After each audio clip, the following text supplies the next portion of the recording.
بسم اللہ الرحمن الرحیم۔ السلام علیکم۔ واپس جاؤ فرقان، واپس جاؤ، ورنہ اللہ تمہیں کبھی معاف نہیں کرے گا۔ تم ایک بے گناہ کو سزا دے رہے ہو۔ یہ آواز، یہ دردناک چیخیں پچھلے 8 سالوں سے میری راتوں کی نیندیں حرام کیے ہوئے تھیں۔ وہ خواب میں آتی، روتی، گڑ گڑاتی اور میں پسینے میں شرابور ہو کر اٹھ بیٹھتا۔ لیکن آج کی رات کچھ الگ تھا۔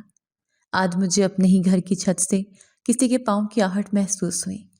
ایک عجیب سا خوف تھا جو میرے رگو پے میں سرایت کر گیا۔ میں نے اپنی بیوی سے کہا کہ کیا تمہیں چھت پر کسی کے چلنے کی آواز نہیں آ رہی؟ اس نے نیند میں بڑبڑاتی ہوئی کہا، وہم ہے آپ کا، اس ویران حویلی کی چھت پر کون ہو سکتا ہے سوائے بھوتوں کے۔ لیکن وہ بھوت نہیں تھا، وہ میرا وہ گناہ تھا جو میں 8 سال پہلے اسی گھر میں دفن کر کے 7 سمندر پار بھاگ گیا تھا۔ مجھے کیا معلوم تھا کہ جس انتقام کی آگ کو میں ٹھنڈا کر کے گیا ہوں وہ ایک چنگاری بن کر میرے ہی گھر کی چھت پر سلگ رہی ہے۔ میرا نام فرقان ہے۔ میں ایک مڈل کلاس فیملی سے تعلق رکھتا ہوں۔ ابا کی سائے سے تو بچپن میں ہی محروم ہو گیا تھا، بس ورثے میں کچھ زمینیں ملی تھی جن پر ہمارا گزارا ہوتا۔ ہم کل 2 ہی بہن بھائی تھے، میں اور میری چھوٹی بہن عالیہ۔ عالیہ صرف میری بہن نہیں تھی، وہ میری اور اماں کی کل کائنات تھی۔ باپ کی شفقت کیا ہوتی ہے میں نے اسے کبھی محسوس ہی نہیں ہونے دیا تھا۔ اس کی زبان سے خواہش نکلنے سے پہلے اسے پوری کرنا میں اپنا فرض نہیں بلکہ عبادت سمجھتا تھا۔ ہمارے گھر میں سکون تھا، محبت تھی، لیکن اماں کی ایک ہی رٹ تھی، عالیہ کی شادی۔ فرقان بیٹا، اب عالیہ سیانی ہو گئی ہے، لڑکیوں کی عمر نکل جائے تو اچھے رشتے نہیں ملتے۔ اماں نے رات کے کھانے پر وہی پرانا راگ چھیڑا۔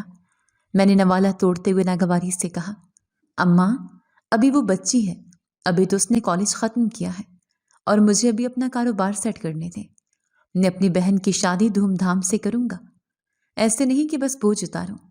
اماں نے پانی کا گلاس میری طرف بڑھایا اور سنجیدگی سے بولی، بیٹا ذمہ داری بوجھ نہیں ہوتی، شاہ زیب کا رشتہ آیا ہے، کھاتا پیتا گھرانہ ہے، زمینیں ہیں، عزت دار لوگ ہیں، لڑکا زیادہ پڑھا لکھا تو نہیں ہے مگر امیر ہے، میری بیٹی رانی بن کر راج کرے گی۔ پڑھا لکھا نہیں ہے نا اماں، یہی تو مسئلہ ہے۔ عالیہ حساس ہے، وہ شعر و شاعری پڑھنے والی لڑکی اور وہ ان پڑھ جاگیردار، جوڑ نہیں بنتا۔ میں نے اپنی دلیل پیش کی، لیکن اماں کی ضد اور بیٹی کے روشن مستقبل کے خوابوں کے آگے میری ایک نہ چلی۔ اماں کا ماننا تھا کہ پیسہ اور آسائشی عورت کی خوش قسمتی ہوتی ہے۔ شاہ زیب کے گھر والوں نے بھی ہاں کرنے میں دیر نہیں لگائی۔ وہ لوگ امیر تھے، ان کا اسر و رسوخ تھا، اور شاید اماں اسی چکا چوند سے متاثر ہو گئی تھی۔ میں نہیں چاہتا تھا کہ اتنی جلدی سب کچھ ہو، مگر ماں کی خوشی اور عالیہ کی خاموش رضامندی دیکھ کر میں نے بھی سر جھکا دیا۔ منگنی ہوئی اور پھر جھٹ پٹ شادی کی تاریخ بھی طے پا گئی۔ شادی والے دن گھر میں گہما گہمی تھی۔ عالیہ لال جوڑے میں چاند کا ٹکڑا لگ رہی تھی، مگر اس کی آنکھوں میں ایک عجیب سی ویرانی تھی۔ جب میں اس کے سر پر ہاتھ رکھنے گیا تو اس نے میرا ہاتھ زور سے پکڑ لیا۔ اس کے ہاتھ برف کی طرح ٹھنڈے تھے۔ کیا بات ہے گڑیا، تم خوش تو ہو نا؟ میں نے اس کی آنکھوں میں جھانکتے ہوئے پوچھا۔ وہ پھیکی سی مسکراہٹ ہونٹوں پر لائی۔ بھائی، آپ اور اماں خوش ہیں تو میں بھی خوش ہوں، بس دل گھبرا رہا ہے۔ ایسا لگ رہا ہے جیسے میں کسی انجان دیس میں جا رہی ہوں جہاں سے واپسی کا راستہ نہیں ہے۔ اس کے یہ الفاظ میرے دل پر ہتھوڑے کی طرح لگے۔ میں نے اسے گلے لگایا اور تسلی دی، پگلی تیرا بھائی زندہ ہے، ابھی سسرال جا رہی ہو، کالا پانی نہیں، جب دل کرے گا میں لے آؤں گا۔ شاہزیب اچھا لڑکا ہے، تمہیں خوش رکھے گا۔ رخصتی کا وقت آیا تو کوہرام مچ گیا۔ عالیہ اماں سے لپٹ کر اتنا روئی کہ دیکھنے والوں کے کلیجے پھٹ گئے۔ جب وہ گاڑی میں بیٹھنے لگی تو اس نے مڑ کر مجھے دیکھا۔ اس کی آنکھوں میں ایک انکہی فریاد تھی، ایک ایسا سوال تھا جس کا جواب میرے پاس نہیں تھا۔ گاڑی دھول اڑاتی ہوئی چلی گئی اور میں دروازے پر کھڑا اسے جاتا دیکھتا رہا۔ مجھے کیا خبر تھی کہ میں نے اپنی پھول سی بہن کو رخصت نہیں کیا، بلکہ خود اپنے ہاتھوں سے اسے جہنم کے حوالے کیا ہے۔ چند دن گزرے تو میں مٹھائی اور تحفے لے کر عالیہ کے سسرال گیا۔ بڑی حویلی تھی، نوکر چاکر تھے، ہر طرف امانت ٹپک رہی تھی۔ ڈرائنگ روم میں شاہ زیب بڑے تکبرانہ انداز میں بیٹھا حقہ پی رہا تھا۔